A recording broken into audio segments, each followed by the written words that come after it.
Moderator Terence Neto, the floor is yours.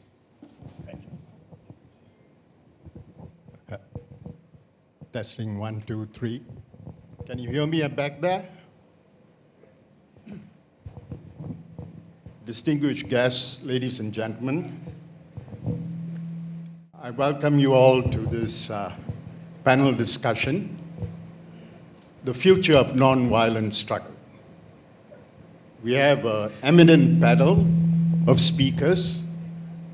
Details of their qualifications are in the souvenir booklet for this program. I don't think I'd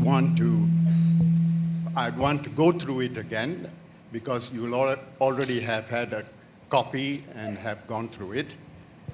But I want to single out a little about each one of them. The first speaker will be Professor Emeritus Dr. Osman Bakar, who has just been appointed Rector of the International Islamic University.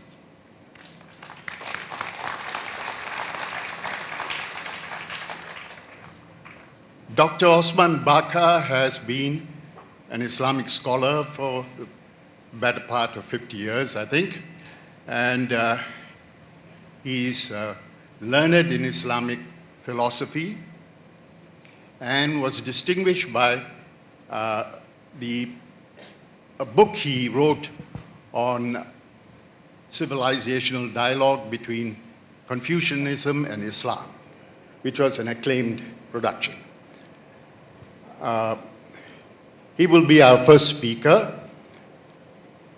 The second one would be Professor Emeritus Dr. Jomo Kwame Sundram, who is a renowned economist and the recipient most recently of the Merdeka Award for eminence in his field of study.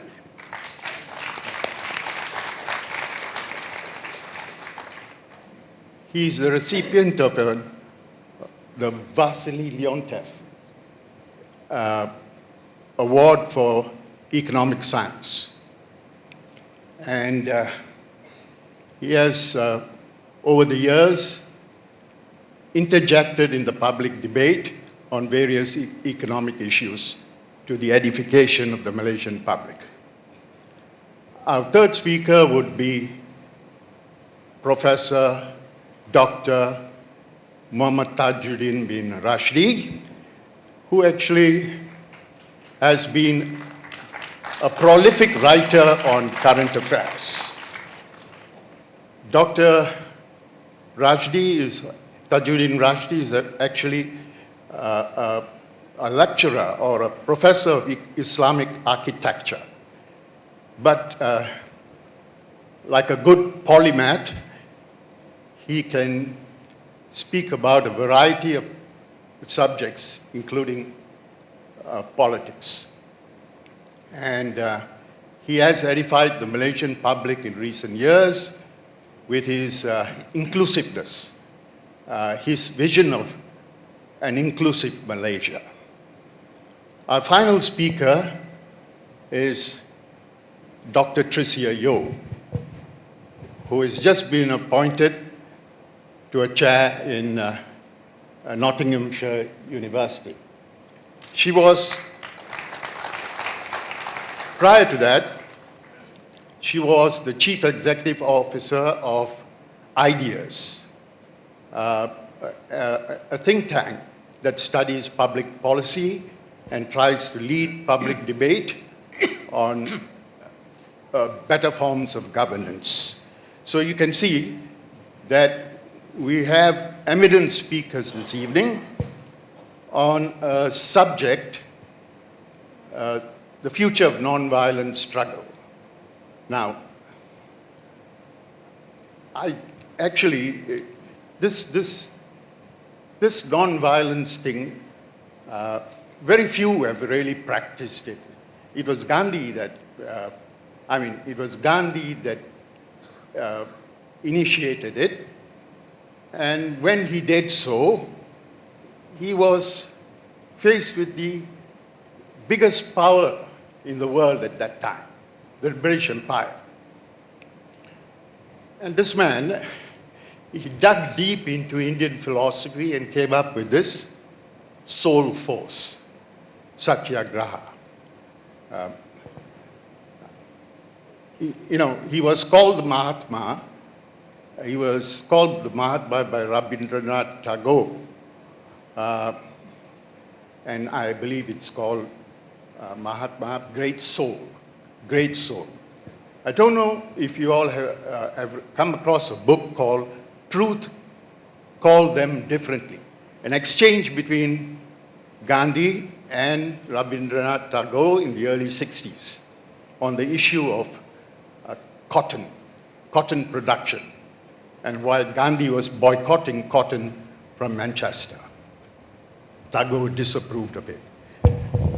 I'm not here, I'm not one of the panel speakers, so I'll stop here and cut to the chase and let the speakers who have been invited to deliver their homilies begin.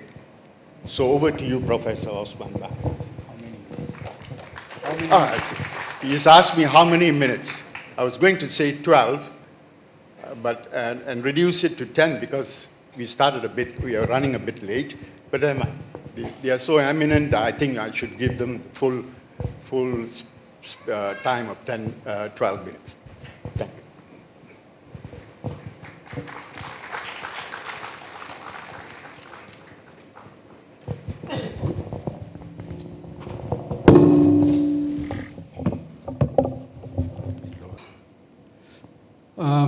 Assalamualaikum, salam sejahtera, selamat malam, selamat petang, the moderator, fellow panelists, Mr. Sri Hari Nadaraja, Chairman of the Gandhi Memorial Trust, His Excellency Mr. Reddy, the High Commissioner of India to Malaysia, distinguished guests, ladies and gentlemen.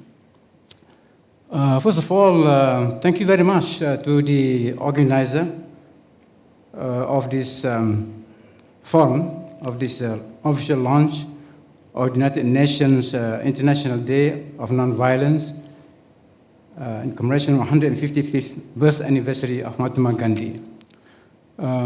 For me personally, it is, I'm very happy to note that within a matter of few months, I've been associated with two events related to Mahatma Gandhi.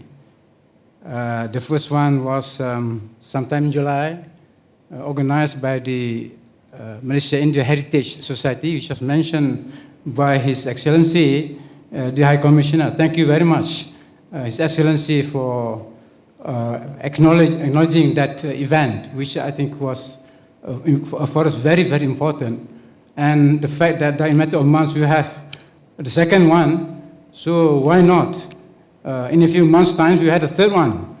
And I would like to offer the Islamic University, which have, to host one of the programs with regard. I'm going to say what program it is. I'll tell you later. To revisit Gandhi is to revisit many of the greatest social ideals of humanity that have been lost or have been forgotten or have been marginalized in our society. What are these ideals, social ideals of humanity? Compassion, human brotherhood, respect, mutual understanding, mutual acquaintance,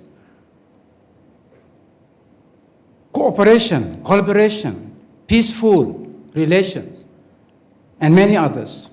These are the ideals that occasionally we invoke, but with little impact.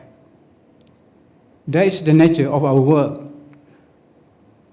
The nature of our world is such that violence has become the norm, and non-violence is the abnorm. Too bad. So, given that situation, I think it is necessary. Indeed, I would say that it has become a virtue to revisit these ideals and, yes, to dream of a better future. And the topic of our discussion tonight, in fact, when we met last July, I think we talked about this, also about this, the future of non-violence, the future of non-violent struggle. Because all of us, so many different groups of humanity, still have many aims, many goals to achieve. We have our own goals, social goals, economic goals, social goals, religious goals, and I would say civilizational goals. But how do we achieve this goal?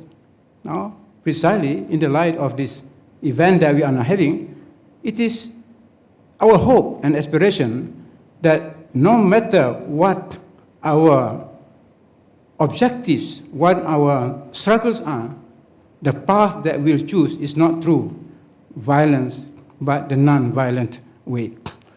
I'm very happy also that His Excellency, the High Commissioner, Mr. Reddy, mentioned the name, which are not very well known. He's little known compared to Gandhi, Ahmad Bamba, Sheikh Ahmad Bamba. He was a spiritual leader in Senegal. He fought against the French, but in a non-violent way. And what is important here is that his descendants, who happens to belong to a mystical order, a Sufi order in Senegal, the people, his descendants, believe in the same philosophy. So there's hope in that respect, because millions and millions of Senegalese, they prescribe to this non-violent way to the achievements of their national goals. So I think thank you very much for that. Now, yes, I've said that it is necessary to think about the future, although I know at the present moment, when we say that the future of the non-violent struggle, many of them just simply laugh. I mean, this is too idealistic. No way we can write that. To me, I think what is true, what is good, should be reaffirmed, no matter what kind of response we are getting. That's the first point. The second point, really, I want to touch in this speech, is the theme of this event, Short Bharat, clean India, cleanliness. And I think Mr. Sri Hari Nadaraja has already emphasized certain points that what we mean by this cleanliness is more in terms of our ethics and morality, the cleanness of the heart, the cleanness of the mind. Yes, of course, cleanness of the body, cleanness of the environment, that is important too. But the heart of this cleanness is the cleanness of the heart. I think that is a very important thing to remember. And yes, I think we deserve to have a cleaner society in ethical and moral terms. Just not a cleaner environment, physical environment, but a cleaner social environment, a cleaner civilizational environment. And how to achieve that? Well, Mahatma Gandhi himself provides the answer. So I'm happy to not hear that it's being distributed, the 7 deadly social sins. I think the message here is that, from Gandhi is, if we want to achieve a clean society in spiritual, intellectual, and moral terms, then we have to deal, at least from his perspective, it is not exhausted.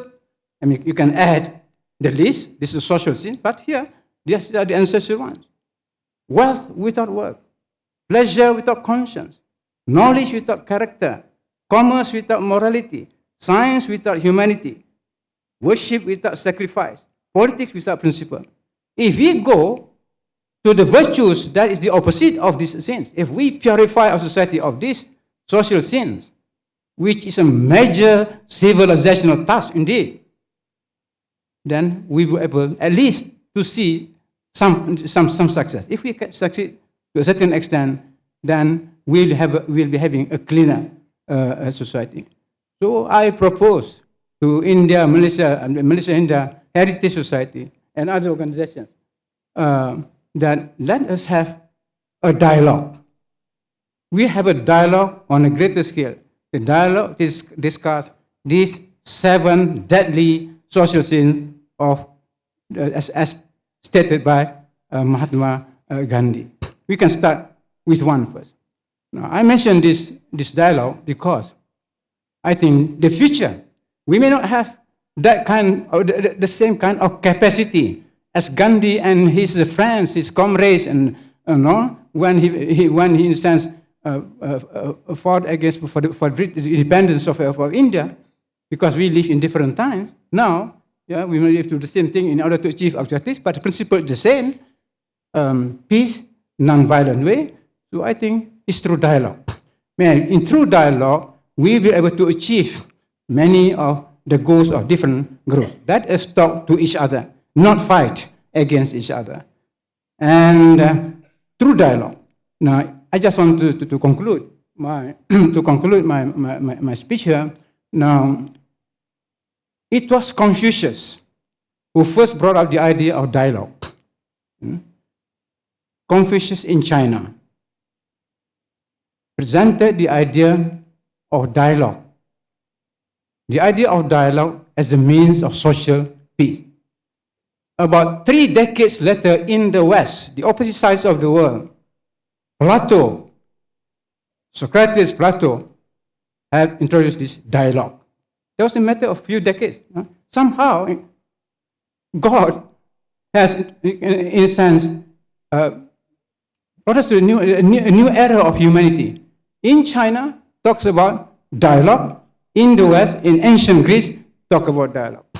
And to say, Prophet Muhammad, for the Muslim, when he became the leader in Mecca, in Medina, he called for dialogue between the Muslims, the Jews, the Christians, and other groups, the non-Abrahamic one. So, what is meant here, what our Prime Minister a few months ago, and he was in one conference, he introduced the word dialogical community. So my message is, let us make Malaysia a dialogical society, a dialogical community, a dialogical nation in which we discuss our problems through dialogue. In that way, we will be able to achieve some of what we aspire to be. Thank you very much.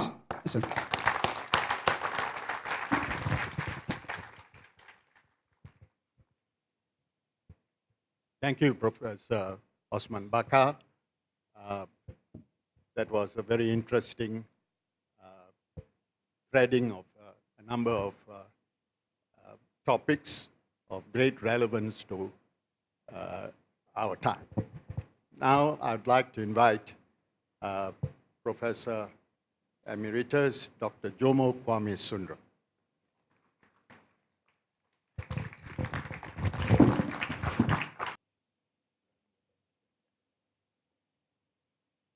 Your Excellencies, Your Ladyship, Your Lordship, ladies and gentlemen, friends all. Allow me to thank the organizers for kindly inviting me to join you today, especially on this occasion, to remind us of the threat of violence and the challenge of pursuing non-violence in this day and age. We live in very, very troubled times, where violence has become legitimized, where state violence has become legitimized. And it's important for us to remind ourselves that this violence fundamentally violates many of the traditions we come from, as Dato Osman has reminded us. Allow me to emphasize that when the Prophet of Islam arrived as a refugee from Mecca in Medina, and in Malaysia now, the Prime Minister has espousing Madani policies. But let us remind ourselves, Madani comes from Medina. And when he arrived in Medina, he did not come with sword race.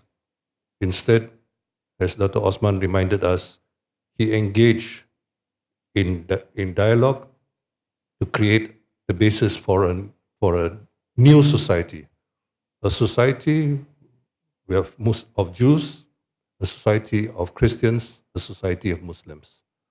This is a challenge which we have today in Malaysia, but I think it is also important for us to recognize the ongoing threats to this. Because you can always have peace, or words which imply peace. Pax Romana, the Roman peace, was enforced by violence. Let us remember that. Let us remember the word itself can have different connotations and different meanings. Gandhiji was born 5 years before something which we should commemorate in Malaysia, namely the Pankor Treaty. 150 years ago, the Pankor Treaty was concluded at the beginning of the year. It was the threat of violence from the British which basically brought about what the new capital of Perak was called, Taiping. Taiping, as those of you who are familiar with the Chinese language and Chinese history know, was the name of a major rebellion where over 10 million people are believed to have died. It was led by very attractive pronouncements by a man who claimed to be the younger brother of Jesus Christ and who had wonderful ideas for reform and so on and so forth. But it involved tremendous violence. And so as we remember Gandhiji and we remember the other major exponent of nonviolent struggle, Martin Luther King, it is important to remind ourselves that in both cases, they were struck down by assassins. But what we face in the world today is state violence. A state violence which has legitimized the weaponization of economic relations, which has legitimized the weaponization of means of communication. Consider the implications of what has happened with the pages in Beirut. The possibility of executing people through the weaponization of pages implies to us that we are all of us with smartphones in our pockets, are all potentially under threat. And yet, there's no outrage. We have seen how in the recent period, we have seen how violence is condoned and the threat of violence is condoned. So while we had this rather ugly thing called the Cold War, which ended around 1990, that Cold War involved, the word cold implies the fact that violence was the exception rather than the rule. But today's new Second Cold War, the new geopolitics, the norm of our times, involves violence and the threat of violence time and time and time again. And much of the perpetrators of this violence are not non-state actors, they are the state actors themselves. And precisely because of that, we have the undermining of the multilateral system as we once understood it. This is the threat which we in Malaysia and people all over the world face. Recently, Mr. Josep Borrell, the High Representative, the second highest official of the European Commission, was replaced by the, if I'm not mistaken, the Lithuanian Prime Minister as High Representative. I want to remind you of what Mr. Borrell told the Diplomatic Academy of Europe. He said, Europe is like a garden, and those outside it are the jungle. The jungle constantly threatens our garden. We cannot wait for them to enter our garden. We have to go out. We have to go out to contain the jungle. Was Mr. Borrell ever challenged by any major European leader? Unfortunately, no. The legitimization of so-called intervention has become the norm in recent years. And this is the threat which we face in the world today. The very undermining of the multilateral order. It's all very well to criticize the Secretary General of the United Nations for being impotent and not capable of, but the very fact of the matter is that the major powers are working against that. Now, in Southeast Asia, 51 years ago, there was an agreement to create a zone of peace, freedom, and neutrality. ZOCFAN. That call, I believe, is still very, very relevant for us today. But what does ZOCFAN mean? And I fear ZOCFAN has been interpreted in various different ways, so much so that we do not have a consistent understanding of ZOCFAN in the face of outside threats. So it becomes absolutely necessary for us to recognize this. We now face a world where there are new contending superpowers, or at least major powers, and developing countries will need to find common cause. We have this thing which is amorphously referred to as the Global South, but the Global South has got no organizational expression of itself. True, there is a caucus in wherever the UN system exists called the G77, with representing developing countries. But now we find that the main organization which was created in 1961 in Belgrade, the non-aligned movement, is no longer being championed by the very founding members of the non-aligned movement. Remember who was there? Tito, Kwame Nkrumah from Africa, Pandit Jawaharlal Nehru from India, Sukarno from Indonesia, and I think there was one other. I did mention Tito. But in any case, the point is that we have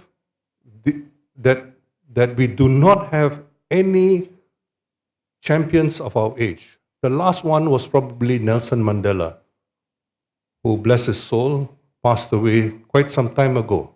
We have nobody in the Global South with that kind of moral standing. But we need champions for this age. Champions who will stand up for peace. All Arabs routinely greet each other with the greeting which I began with, Salam Alaikum, may peace be upon you. But how often do we find Arabs striving for peace? Israelis, Jews, greet each other with shalom. How often do we find any realization of that. I think what we need to do is to hold people to what they profess. And it's precisely because of that that we need a contemporary renewal of the non-aligned movement. I think High Commissioner Reddy knows that I met with the Foreign Minister of India, Jaishankar, earlier this year. And His Excellency, I asked His Excellency why India has abandoned the non-aligned movement. And his answer was very succinct, because it's no longer relevant for our times. I think most people in the world today would insist that we need a renewed non-alignment, not the non-alignment of the 20th century, and I agree completely with His Excellency Jaishankar on this. But we need one which is committed to peace, which is committed to development, and which will continue to ensure that we will not have war in our times. That threat is very, very palpable as rival challengers egg each other on. One-upsmanship of the most childish variety, comparable to schoolboy disputes. And it's precisely because of that that I think it's very important that as Malaysia takes on the leadership of ASEAN, we try to realize this goal of having a zone of peace, freedom, and neutrality, not only in Southeast Asia, but well beyond. I believe that that is a challenge of our times, and that, I think, is something which Gandhi ji, I think, would certainly approve of. Thank you very much.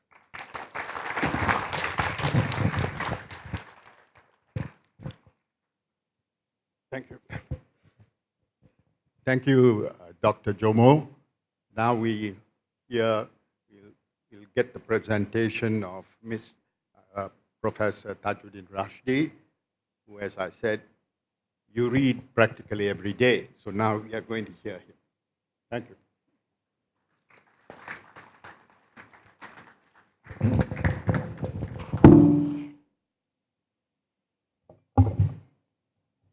Bismillahirrahmanirrahim. Assalamualaikum warahmatullahi wabarakatuh. Salam sejahtera para hadirin yang dihormati sekalian. Good afternoon, everyone. First of all, I'd like to thank the organizers for inviting me to this talk or forum. And I always feel inspired when I come to this kind of gathering. I never feel this inspired when I go to the mosque for prayers, underneath the great domes that can never impress a professor of architecture, or in looking at all the faces that come from a single race. I only feel inspired when I get invited to Rotary Club talks, where I can see the various races, the various faiths doing good work without any national budget. And I feel inspired that this is what humanity was all about. And so today is also an inspired day for me, and I thank the organizer for that.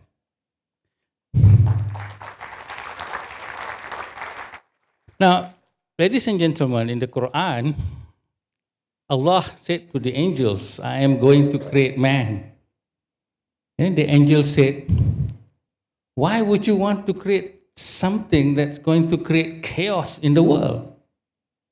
And then God, or Allah said, I know what you know not. Now, ladies and gentlemen, when we look at wars such as the one in Gaza, then we can see the violence being created by day. And not only that violence, ladies and gentlemen, but also the violence of a young man who stood up on a convocation stage in Sabah and said, or in his Facebook said that, I agree with Hitler to kill all the Jews whether children or women or old people, because the Jews are the enemies of Islam. Which violence is worse? And when I look at that violence, I'm inclined to agree with the angels. Why create this thing called human being? Then we look at the spate of terrorism, the bombings of concerts that killed many innocent lives. And that violence is incomparable to the apathy of many of my WhatsApp group who couldn't care that this happened. Every time I read about a terrorist act, like stabbing children, stabbing a school teacher, I pray to God, please, please don't let it be the Muslim. Unfortunately, I must not be a very good Muslim because that prayer is not really answered very well, because then it turns out to be something about so-called religion. And then we are exposed to a new violence, ladies and gentlemen. A violence that I have never seen, of course, because the social media is a new phenomenon. I could see those who comment, and when they comment, and when they say all these nasty things anonymously, or even in the media, especially to say certain leaders like our Prime Minister, I feel the pain. And I said, don't these people understand what humanity is? A simple thing, ladies and gentlemen. If you want to criticize somebody, you must ask the question, can you do better? Can you be the Prime Minister? Or can you be the minister? If you cannot, then please just bring it a level down. That's all I ask.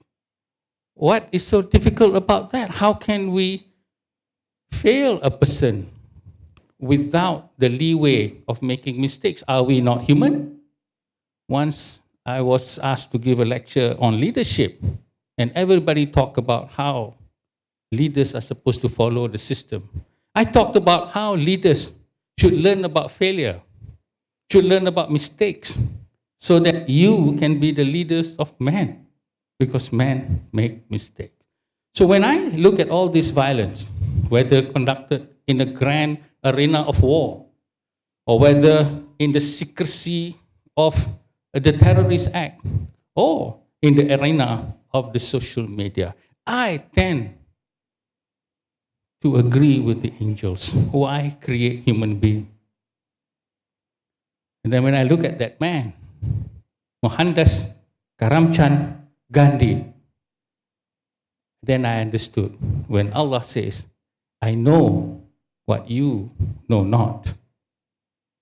For here is a situation, ladies and gentlemen, where we make up violence, whether in words or in deeds. What are we fighting for? We are fighting for wealth. We are fighting for title. We are fighting for position.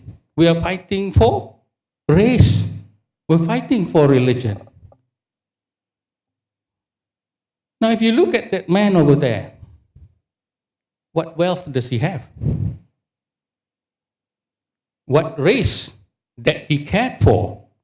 And I was very touched when Mahatma Gandhi wanted to make Muhammad Ali Jinnah the first prime minister rather than Pandit Nehru. But of course, he was voted out. How can you look at this man who transcends religion or the idea of identity of race construct? Now, I'd like to end my speech with an image of ourselves. All of us are guilty of all the things that we say others are doing. I want you to imagine at the time of your deathbed, when you or we are on our deathbed, that is probably the time when we discover what being human is all about. Because that is the time when titles no longer matter, does it? When wealth cannot buy you a single minute more of your life. When race is simply an accident of birth.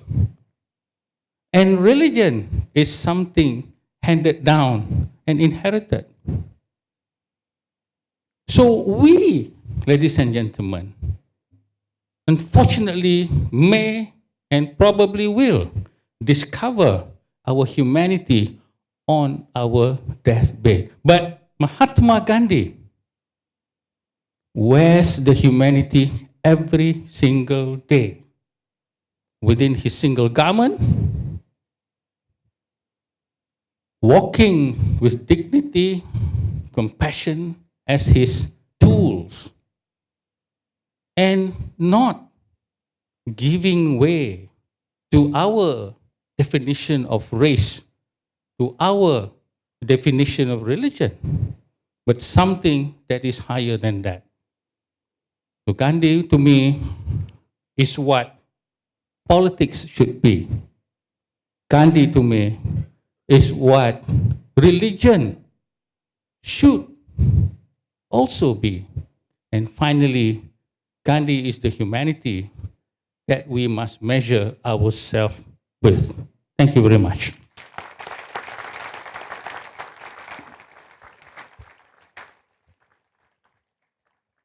Thank you very much, Dr. Rashdi. And now I have the privilege of inviting. Now I have the privilege of inviting Dr. Tricia Yo to deliver her speech.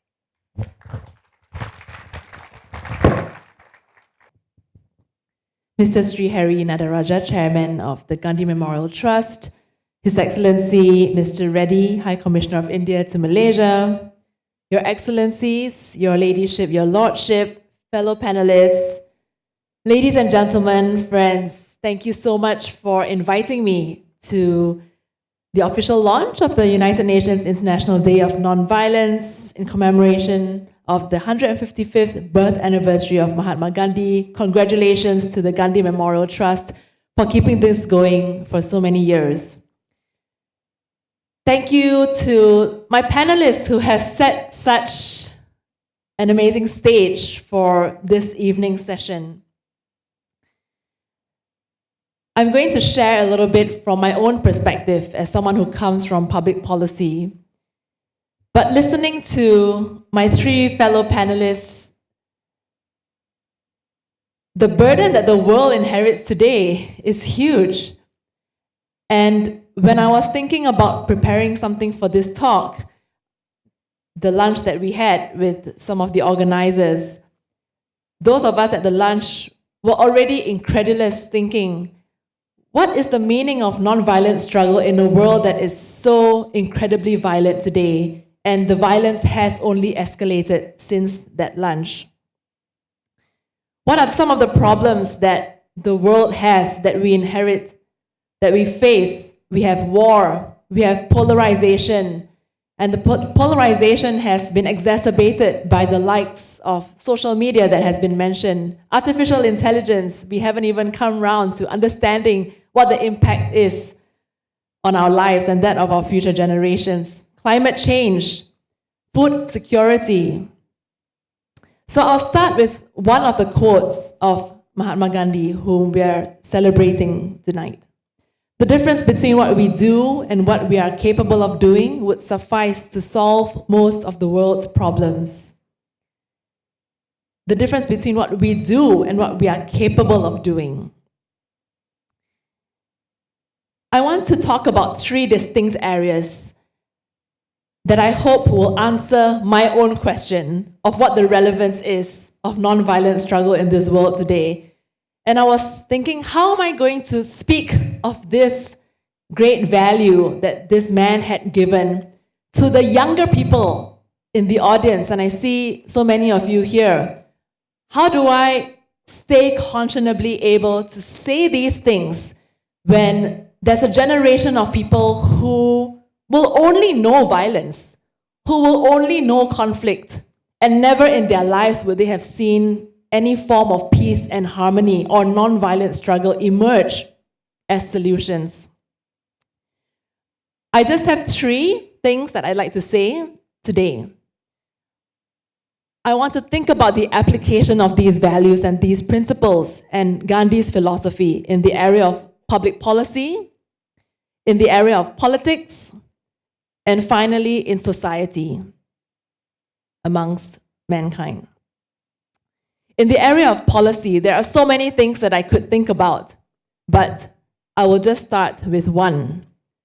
And earlier we already heard about the theme of cleanliness by His Excellency. And Gandhi famously said, cleanliness is next to godliness.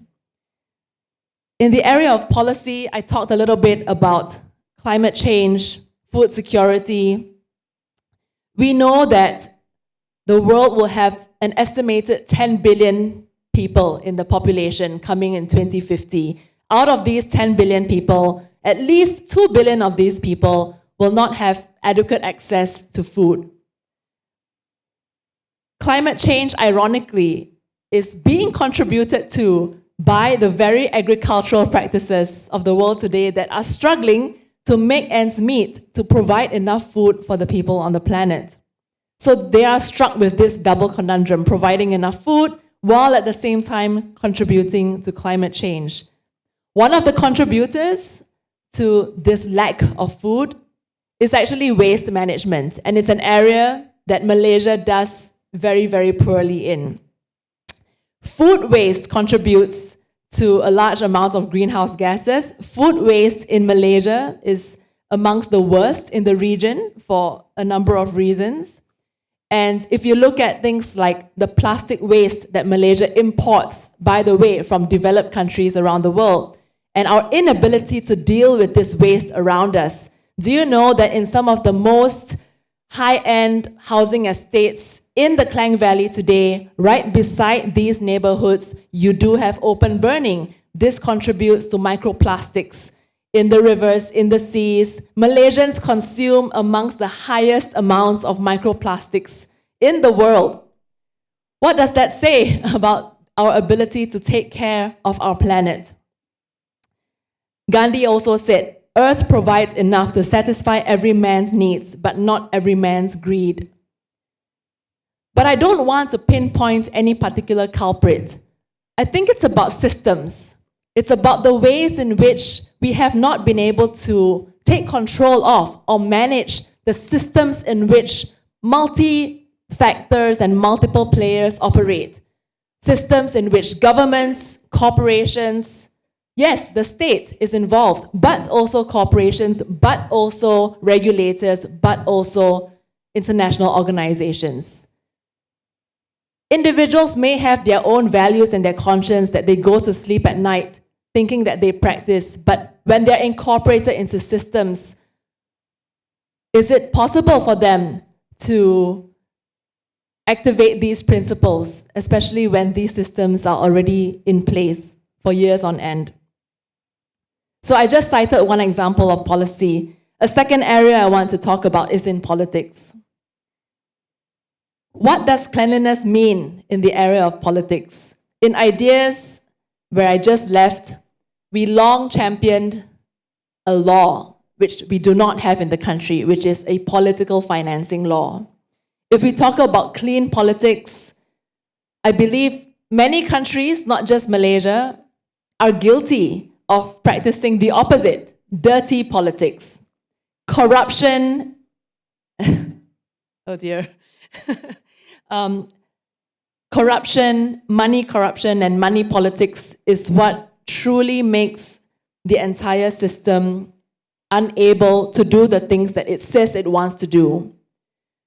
Governments may have in mind intentions to execute a whole range of policies in my first category earlier, but if the politicians themselves are corrupt, if they are compromised, if we do not have a political financing law or any such law that would prevent the financing of politics to come from questionable sources, how then will the politicians, as leaders, make decisions, make laws in parliament that will allow policies to go through? And finally, and the most difficult of all, the most challenging of all, in society.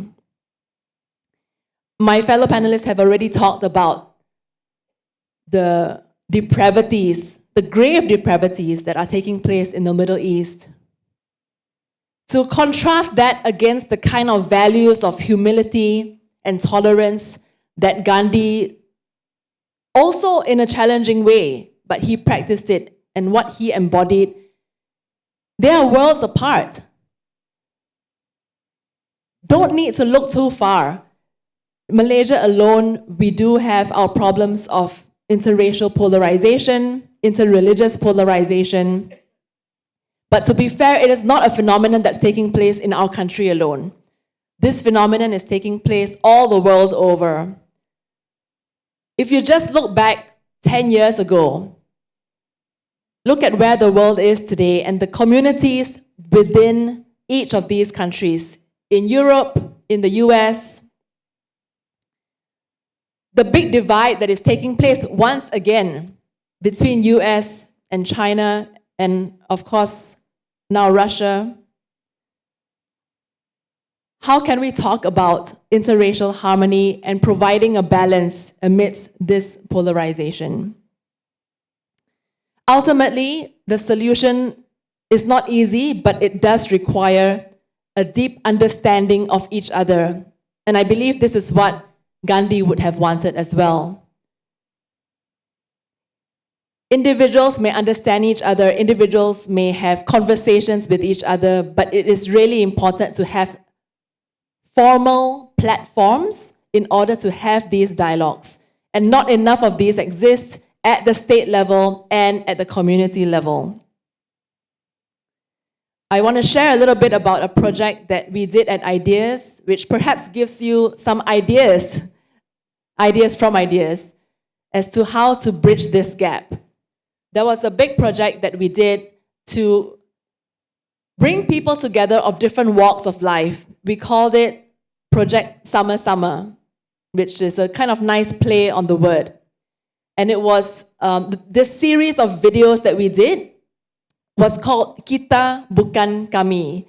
And if you understand Malay, you'll understand the slight differences between why we call it Kita Bukan Kami. So we are saying we as in a collective we, as opposed to the we that represents just my own identity.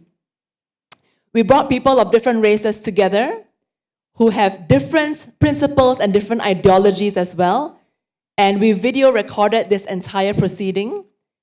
They were to take cards from the middle of the table and discuss very difficult topics, including things like whether religious freedom is allowed in the country, whether racial discrimination takes place when it comes to employment and housing as well. And they had conversations. They had conversations for an hour or more. And at the end of the conversation, we asked them the question, do you now feel like you understand the other better than you had at the start of the conversation? And each and every one of them said yes. Ladies and gentlemen, it is possible. It just takes a lot of work, a lot of effort to put people of differences together, and conversations can take place. These conversations can change minds. So if you have the resources, if you have the energy to do it, think about formal and informal platforms that can bring people together, such as this. And I must congratulate, again, the organizers for doing this year after year, and I hope that this will carry on. Ladies and gentlemen, ultimately, we don't always want to blame the people responsible, the state, or the government. Community-led preventions and organically organized ones, I believe, are the things that will really save us. Whenever incidents happen, incidents of racial or religious violence take place, it is the organic reactions of communities, of individuals and societies like us who will be able to tame the flame. I'll give you concrete examples. Whenever there were incidents of things being thrown at temples or mosques or churches in the past, there will always be a community action taking place. Myself and a few of the others who are leaders of these religious groups will band together, we'll communicate on WhatsApp, and we'll say, please issue statements from the other perspective, from other groups, so that you can reduce the heat of the moment. And if you do this enough for the other community, so much stronger will those statements be. Dialogue, my friends, happens, and it starts with you and I. A shared responsibility, which is what Gandhi believed in as well. So I talked about teachings that we can incorporate into policy, into politics, and again, the hardest one, in society. How do we tame the flames that are raging across the world? I don't know the answer to that question, but I know that we can start from our own neighborhoods, our own houses, our own families, and our own community. I just want to end once again by quoting the same quote that I talked about at the very start, which is the difference between what we do and what we are capable of doing would suffice to solve most of the world's problems. Thank you very much for inviting me.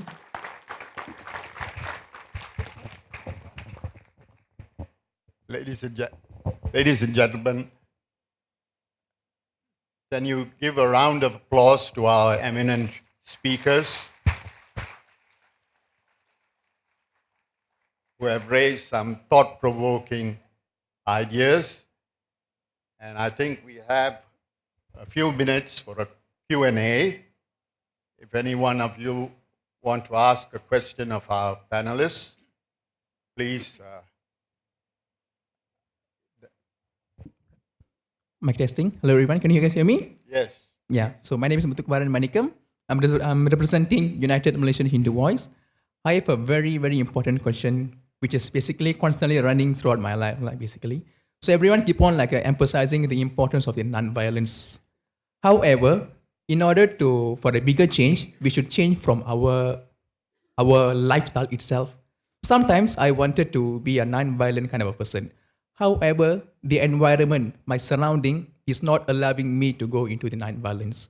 So how should I go with that particular circumstances? Is there any other ways or strategies where I can consider change my way of acting towards the circumstances so that the people also can inspire and they can also try to embrace the beautiness of the non-violence? Thank you.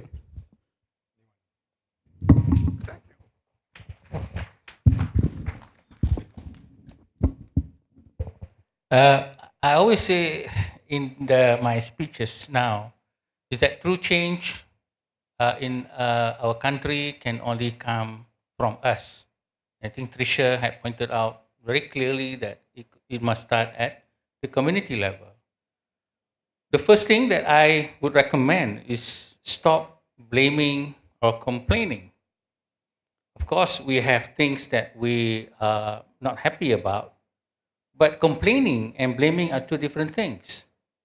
Blaming a particular minister or particular individual, actually, it's not really something that is fruitful. Same thing about complaining and complaining. As I've always said, in my life, I have never blamed other people for my condition. I would always try to move forward looking at myself. The adage of you point a finger at someone, there are three fingers pointing back at you. And so you are the one that needs to have the change. And I think one of the sage had once said that the greatest warrior is not one who would conquer the enemy, but one who conquer the self. And I'm very sorry to say that our education system does not emphasize that we are the change that must that we want to see become. And this is the thing that I think even Mahatma said, that we need to be the change. And so when you say that you are the one having all these outside external forces, and that is what I understood religion was supposed to be. It's how to control yourself. It needed me to read books on Hinduism to actually find that, and later on Buddhism, to actually look at how you control the self, before I found similar things in the Al-Ghazali's Ihya Ulumuddin. So it is the key there, that we are the change that we want to see in the world.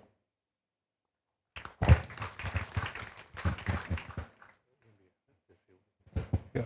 Allow me to just add that I think one of the major challenges we have faced in the world over the last 4 or 5 decades is the celebration of identity politics, captured in the French slogan "Vive la différence." You know, this basically underscores differences which are often exaggerated, and then creates opposites and enmities which are problematic. I'm not suggesting that we deny those differences, but I think it's one thing to see differences as a source of diversity and strength, rather than see differences as a source of opposition and enmity. And this is the challenge which we have today. Almost all the major religions we know, in the organized form, have blood on their hands. There's no religion which is exempt. It doesn't mean that the religion is at fault, but the fact of the matter is that the organizational and social expression of religious difference is a big problem. Now, how do we handle this? There are no easy answers, I'm afraid. But I think rather than to begin with the assumption that there's nothing much I can do, the environment is so problematic, and therefore my only way I can survive and thrive in this environment is precisely by celebrating difference and by mobilizing that difference against the enemy and so on. One of the big problems in Malaysia and in many societies is that hate speech, hate of the other, is not only legitimate, is deemed legitimate, and is even encouraged. And so I would like to think that rather than presume that differences must necessarily mean opposition, and opposition necessarily means enmity, perhaps we should find a new way of addressing differences. I think in most religious traditions, there is this room for what Dr. Osman referred to as recognizing the need for dialogue, and we need to see this as a source of strength. Let us remember that whenever we have lost historically, it is always because we have been divided. And whenever we have thrived, whenever we have been successful, it is precisely because we have recognized that difference as not necessarily a source of division, but a source of additional strength and resilience. Thank you.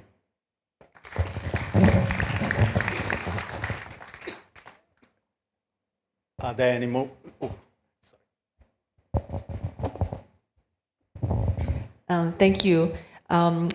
So, on my very last day of ideas, and I know I keep still talking about it, we organized what's called a liberalism conference last Saturday, and in the closing speech of that conference, someone called Lilian Fan reminded us about the conference was on refugees and statelessness, and we confronted the difficult issue of why Malaysia, amongst many nations, finds it difficult to accept the refugees and the stateless in our midst, denying them rights and so on and so forth.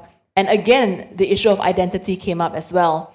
And I was just reminded of Amartya Sen's book, Identity and Violence, which talks about how each of us actually embodies multiple identities can we not think of ourselves first and foremost as siblings, as mothers, as children?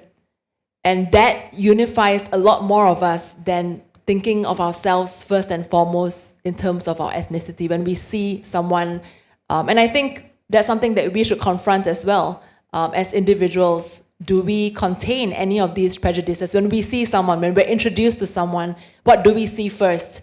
Do we see their ethnicity because of their skin color first? Or do we see other kinds of values that emerge from within them? Do we see them as, hard workers, as people who believe in certain principles? Can we see them as followers of Gandhi, for example, as opposed to who they are on their skin? So that's the identity issue. And I just wanted to add to or respond to that question earlier. I think many faiths have a similar response to look at yourself first.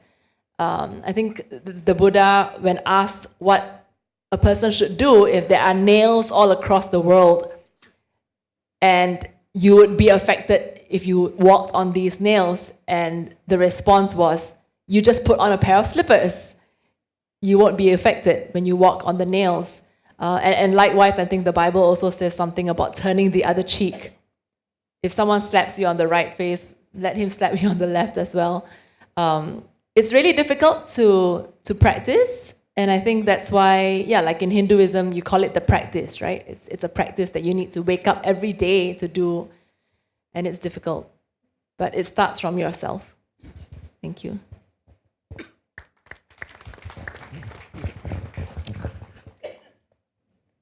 Well, why do we have this program?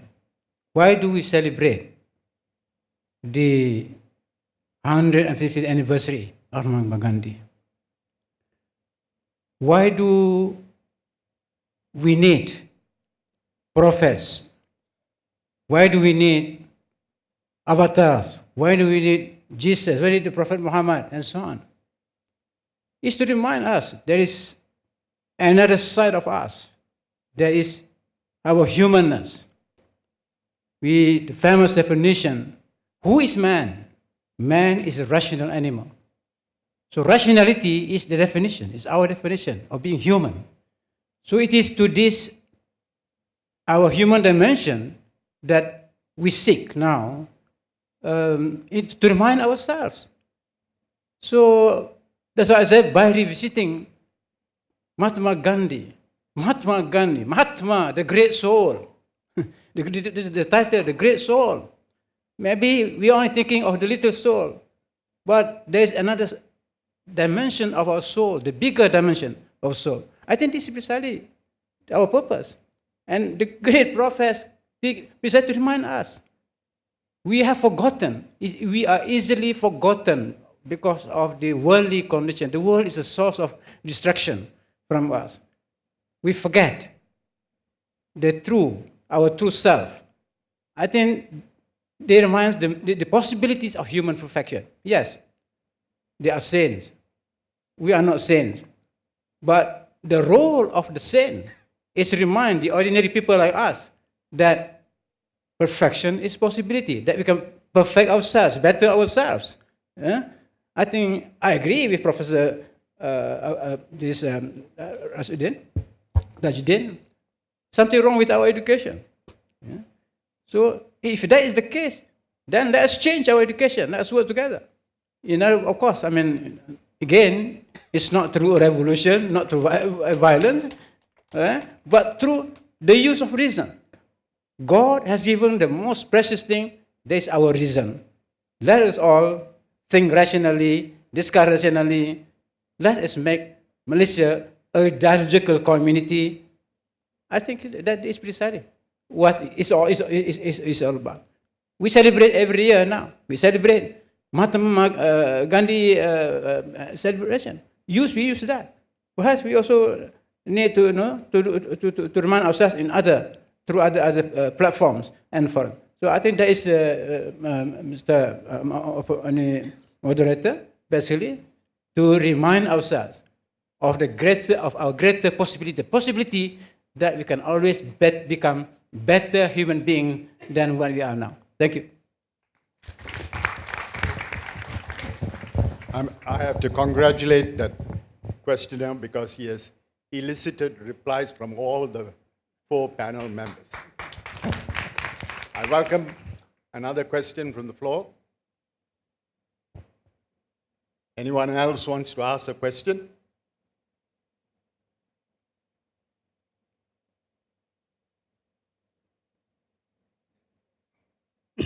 Good evening.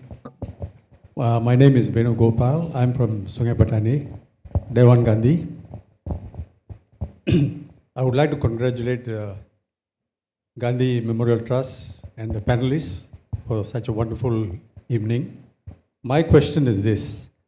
In all of our history so far, there were 3 people who really worked for Gandhian principles. Gandhi himself, Nelson Mandela, Dr. Martin Luther King.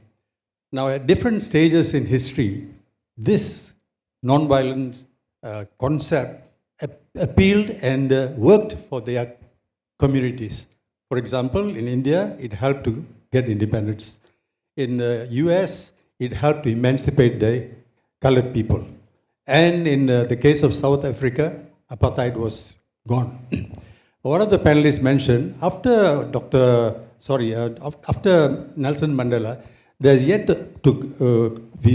yet another person who comes very near to these 3 people who talked of non-violence and who preached and practiced non-violence. Now, is there a possibility that such a person might come? Because considering all the problems that the world faces nowadays, I don't know whether non-violence will have any meaning in our lives anymore. There's a new brand of non-violence, which is sanctioning trade embargoes and so on. This is a new kind of non-violence that we are thinking of. Thank you. If I may respond on I'm not sure whether the question was using the word non-violence cynically, but I would, the non-violence of not killing but starving. Okay, so you do not exert physical violence against your subject, but you starve the person to death. Is that non-violence? This is precisely what has been happening in Gaza, where food supplies from the United Nations have basically been blocked. Food supplies from other well-wishers have been blocked. But is that what is meant? What is to be meant by non-violence? So I think the question implied that through sanctions and other means, we have new forms of violence. And that's why I also referred earlier to the whole question of the kind of violence of the pages in Beirut being used to kill the subject matter, or any type of other kind of violence which involves booby traps and so on and so forth. So we are living in very, very different times. And so the challenge is, how do you respond to this? Can I, with all sincerity and honesty, tell a Rohingya who is facing violence from the regime in Myanmar that, you should practice non-violence in the face of very brutal, explicit state violence? Or can I say the same thing to people in Gaza? So I think we are living in very, very challenging times. The morals of non-violence, the ethics of non-violence have changed. And I think it is, as the questioner implied, important for us to begin to think about the contemporary nature of non-violence. I also emphasized earlier that the kind of non-violence of Pax Romana 2 millennia ago, the absence of the quietness is comparable to what Hannibal Lecter celebrated as the silence of the lambs. The silence of the lambs does not mean there is no violence. It means that there is a quiet, a certain kind of stability. And is that what kind of stability we want in this world? I think not. And I think we cannot go back to the violence imposed by imperial systems of the past. We need to find new ways of doing that. And that is precisely why the undermining of the multilateral system, which we have seen since around 1990 or so, is a major threat to all of us. How do we survive this? How do we ensure and limit the kind of perpetration of state violence? I'm not suggesting that all the other violence does not matter, but state violence is a major challenge of our times, and it goes increasingly unremarked upon, where we feel helpless very often. And it's people of good conscience, I think, who need to recognize this. Although there has been a lot of criticism of the current Pope, for example, he has bravely stood up to be much more inclusive than any Pope in recent memory, perhaps since Vatican II. And this, I think, is something to be commended. It's very unfortunate that we do not. I was working in Rome at the time of soon after when he became Pope in 2013, and some of us of different faiths were invited to be involved in Laudato, in the drafting of his first encyclical, Laudato Si, and his second encyclical, the second encyclical, Tutti Fratelli, all people are brothers and sisters. That's basically the title of his second encyclical. He reached out after completing Laudato Si, which was basically a plea for sustainability, almost reminiscent of the Islamic injunction of what is the responsibility of the Khalifa Allah, of the vicegerents of God. What are the responsibilities to look after God's creation? This kind of thing which permeates Tutti Fratelli, Laudato Si, is extremely important. And after he completed it, he wanted to reach out to people of other faiths and invite faith leaders. And I remember getting a call one day and asking me, who is the Pope of Islam? I said, these religions are organized very, very differently. There is no Pope of Islam. So the closest we could get was the Sheikh al-Azhar, the leader of the Azhar Mosque and University, who did participate in this. Now that attempt, although many people would say it was not very successful, was nonetheless a sincere attempt to try to reach out. And I think his conduct since then has tried to reach out. Now, how many other leaders of faith do we have who are bold enough to do so? I would actually emphasize that there are many other leaders of faith, but the violence which is being perpetuated in the name of religion are certainly not led by the faith leaders.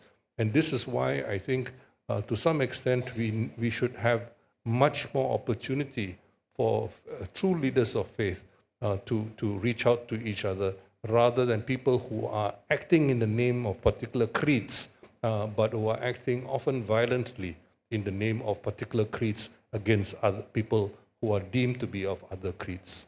That is a challenge I think we face, and I do hope that we will rise to that challenge.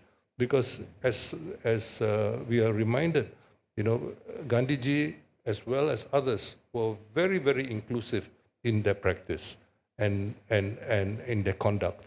And this, I think, this commitment to inclusion, in a sense, is extremely important precisely in our times, and especially, of course, in our society. Thank you.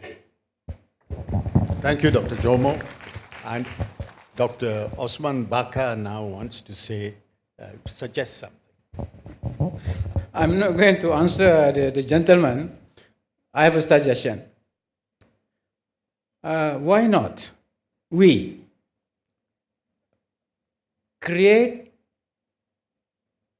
an outfit, institute, a center of peace studies, nonviolent studies, where all the different regions provide input, religion, philosophy, political science, that discussing the very thing that we are discussing now and months ago when we have this, and I'm sure if you have another one, the same issues.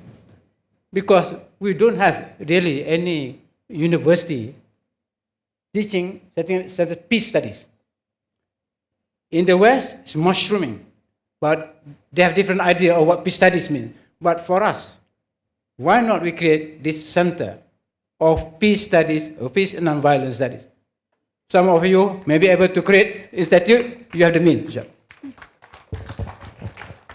Thank you, Dr. Osman Baka. I think we have got time for one final question. Would anyone want to ask? Thank you. I'm Ravi here. I think most important thing that I want to share, I wonder if Jinnah became the Prime Minister of India, will there have been a partition? There's something to think about. But what we are missing here, I think we must appreciate what the government of India is doing, where they're going to one Vasudeva Kudumbakam. The whole world is one family. I think that is one area I will say when somebody questions, is there anyone coming out after Nelson Mandela? I think we have one Prime Minister who is actually speaking of the world is one family. This is something no one has spoken about. Thank you. Yes. Growing up, I never knew much about Sarawakians. It's never taught to us. Our curriculum did not cover that much. So recently, I was invited by Tun Wan Junaidi to have a conversation and found him to be a very remarkable man. And it's traditional that, and when I meet someone, I would give some of my books. And this time, he gave me some of his books. And I found out that he wrote a book about him being a policeman for 15 years before he became a lawyer and then a politician and then the Tun Yang de Pertuan. And I read the whole 500 pages of book because I wanted to know what it is a Malay Sarawakian is. And he also wrote the book on Tata Bahasa of Malay language and also Sarawak dialect or this is this kind of a communication. And this is the key when the question comes about who is the next Mandela. I think the answer is very obvious. It's all of us. It is all of us. Simply because it is because that all it takes is simply a reflection that we need each other. This is the problem, you see. I always say that we should not have divided ourselves into Malays, Chinese, Indians, Dayak. Should have divided ourselves into A blood type, B negative blood type, all that sort of thing. Because that would be easier because I have in me 4 packets of blood, I have everybody, in my body. So that is the simple message that we need each other. And when we say we need each other, means we need to know about the others. The others, we keep waiting for some magical guy or some person to come and wave a magic wand and everything will be over. No. It's not going to come. Nobody's going to come. Okay? Let me settle that question. Nobody is going to come. Why? Because we are the one. And if we are not the one, then there is nobody. And so with the social media, like I am always reading the Friday sermon, and I look at all the Friday sermon, over thousands of them, because they have a very wonderful website. And I look, none of the sermon have any shared values with other religion, even though Islam, the Quran clearly says that we are part of the Abrahamic faith. The ayat or the verses that says you must help the orphans, you must help the poor, doesn't say that it has to be Muslims. And again, this compassionate thing also does not appear in the Friday sermon. So what do? I sort of make my own sermon. In relation to the YouTube that I have, I would put up my own Recently, Tengku Razaleh said Akmal Saleh should not apologize to Teresa. I said, excuse me, this is the Ihya Ulumuddin, Bencana Lisan and all that. You need to apologize or else you'll be owed in the hereafter. So it's a simple thing of us learning something and then maybe sharing the thing and then learning another thing. And ladies and gentlemen, with the social media and with the power of knowledge at our fingertips, we can learn virtually anything. And this, to me, is the key. Stop waiting for someone to walk into the door. Stop complaining against somebody else. And stop blaming one particular person. It has always been with us to change. The power, the information, the zeal, it's all within us. And for me, that is the key to our change. Thank you. Thank you, Dr. Rashdi. I believe there is one more question. Chaco has indicated that there's one more question, which means that this has really been a stimulating panel discussion. Please Thank go you ahead. so much. My name is Syriac from Perdana University. I was pondering over all the thoughts and something came up to my mind, that is, the contemporary scope of nonviolence. So then that took me to what happened in Hong Kong, what happened to the white paper revolution. That's one area. And another area that I look at is the violent digital space that we have today, which is very polarized and highly aggressive, I would say, the digital space. So how do we look at these two from a Gandhian perspective and apply it to this contemporary non-violent scenario? That's my question. I actually wanted to respond to something. I will link it to this question that Prof. Osman Bakar mentioned about how humans as rational beings, that we can use reason, right? And I think my fear is that the digital age that was supposed to bring forth modernity and civilized dialogue between human beings have actually done the opposite. People who are academics, people who trade in ideas and reason, facts and figures would be shocked to realize that people who are online communicating with each other do not use this as their currency at all. That is, I think, the fear, the danger, and actually the downfall of humanity, right? If we don't use our digital spaces for the right reasons, for the right causes, but instead the digitalization that was supposed to unite us separates us and divides us even further apart. The answer to this, again, ultimately comes from us, in that we need to have the knowledge and understanding of what's actually happening. So what's actually happening in the big tech space is that these tech companies have algorithms that are computed to ensure that violence online is actually the first thing that you see. The violence perpetuates the violence online because of what? Clicks, ad revenue. There are click farms in Malaysia today as we speak, hired individuals to just sit all day and click, click, click, click, click, to manufacture ad revenue, to manufacture attention. So attention becomes a commodity, a new commodity. And ultimately, and you've heard this phrase being thrown about, the manufacturer of dissent. So the dissent that you see is actually a result of these tech companies that are actually doing the thing that you don't know. It's invisible, and therefore it comes down to us to speak about these things openly in public, to recognize where these algorithms come from, and to actually take these big tech companies and say that this is not what you can do. Because if it's about individuals not relying on these algorithms and the processes, perhaps we can have a more civilized dialogue. So I think that knowledge is, I hope, what I think Gandhi would have asked us to do, to expand our knowledge and to speak the truth for what it is and to see it for what it truly is. Thank you.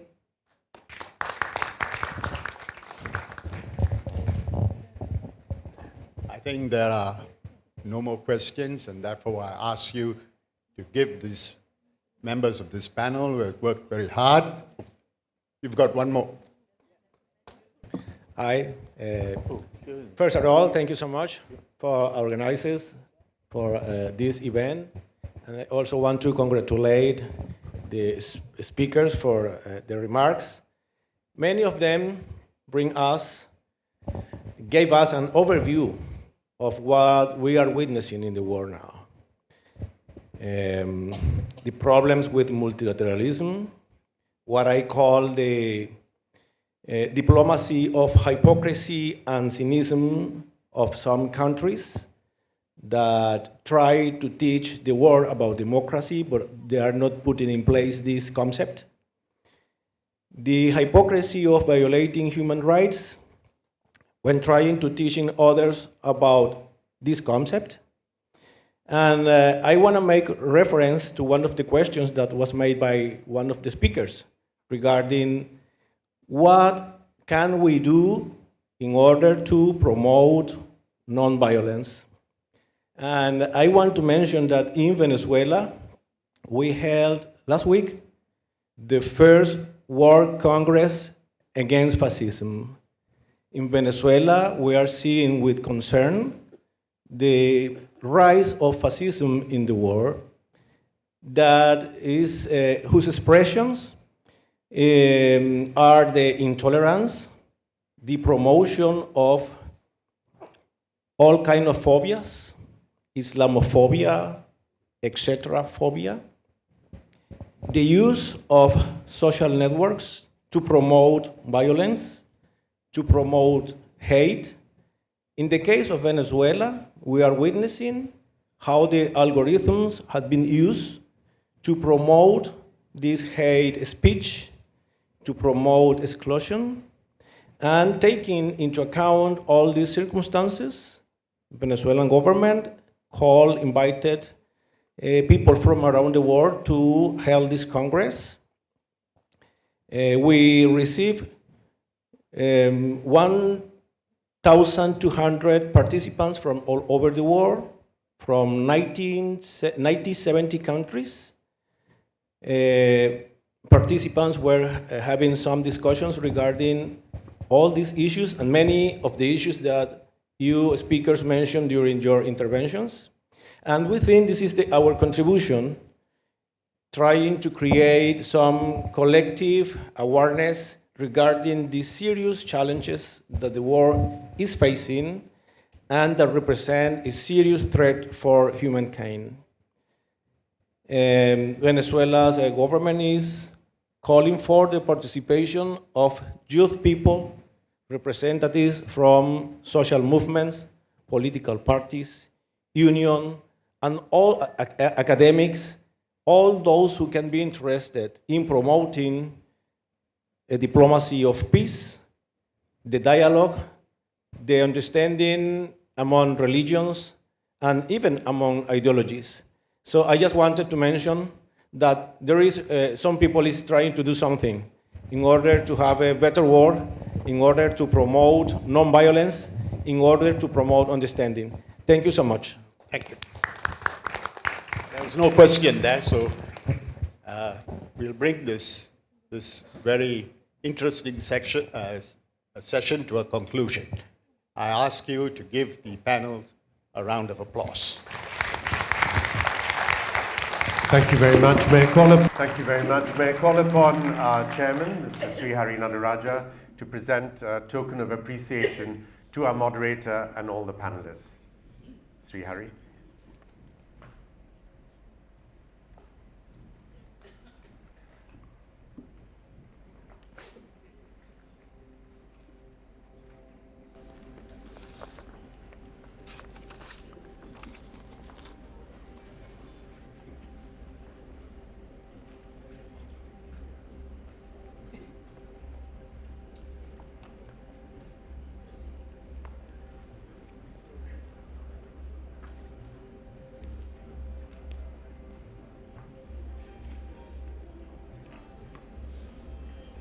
Ladies and gentlemen, let's give a big hand to our moderator, Mr. Terence Neto, and our panelists, Professor Emeritus Dr. Osman Bakar, Professor Emeritus Dr. Jomo Kwame Sundram, Professor Dr. Tajuddin Mohammad Razak, and Dr. Trisha Yeo.